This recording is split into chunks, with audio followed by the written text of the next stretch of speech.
Baik, sebelumnya Assalamualaikum warahmatullahi wabarakatuh.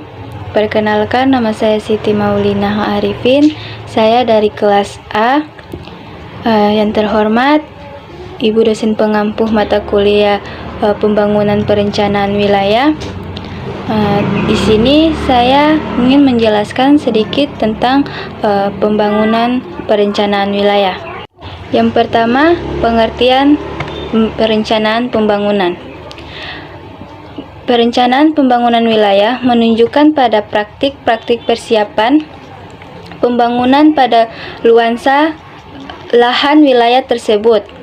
Perencanaan sendiri pada umumnya adalah upaya menggerakkan atau mengelola perubahan sosial, ekonomi, dan fisik sebuah wilayah. Menurut Friedman 1996 dengan tujuan meningkatkan kesejahteraan masyarakat sehingga tidak tertinggi dari wilayah lain. Ada juga tujuan perencanaan wilayah. Tujuan perencanaan wilayah di sini yaitu untuk menciptakan kehidupan yang nyaman, efisien, berkeadilan serta berkelanjutan, yang pada tahap akhirnya menghasilkan rencana yang menetapkan alokasi dari berbagai kegiatan yang disepakati baik oleh pihak pemerintah, masyarakat, maupun oleh pihak swasta. Ada juga jenis-jenis perencanaan. Jenis-jenis perencanaan di sini, yang pertama perencanaan fisik versi perencanaan ekonomi, yang kedua perencanaan alokatif versi perencanaan inovatif.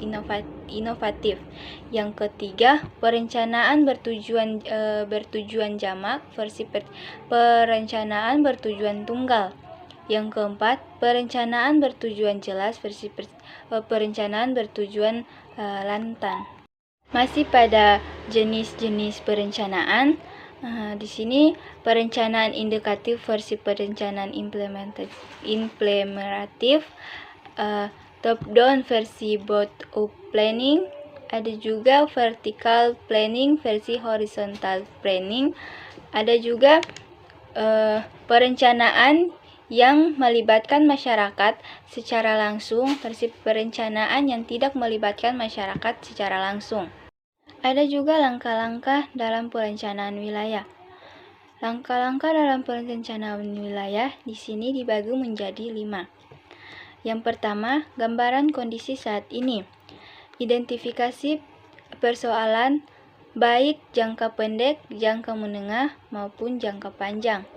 Yang kedua, tetapan visi misi dan tujuan umum. Yang ketiga, identifikasi pembatas dan kendala yang sudah ada saat ini maupun yang diperkirakan akan muncul pada masa yang akan datang. Yang keempat, proyeksikan berbagai variabel yang terkait, baik yang bersifat controllable maupun non-controllable.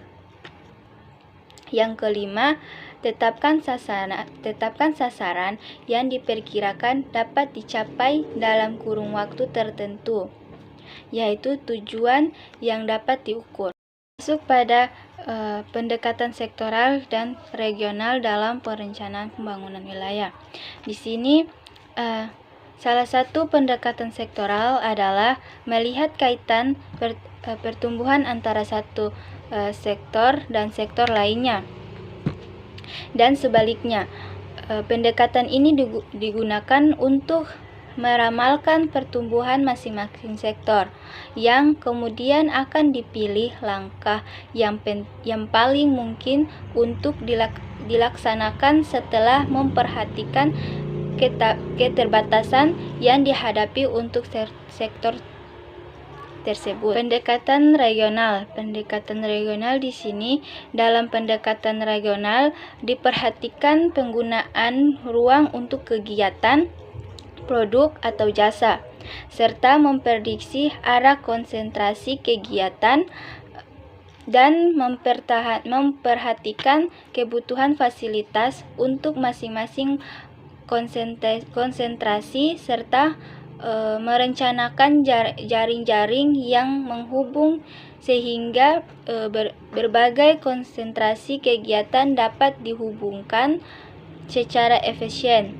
Pendekatan ini memandang wilayah sebagai kumpulan dari unit-unit wilayah yang lebih kecil dengan potensi daya tarik masing-masing atau berbeda.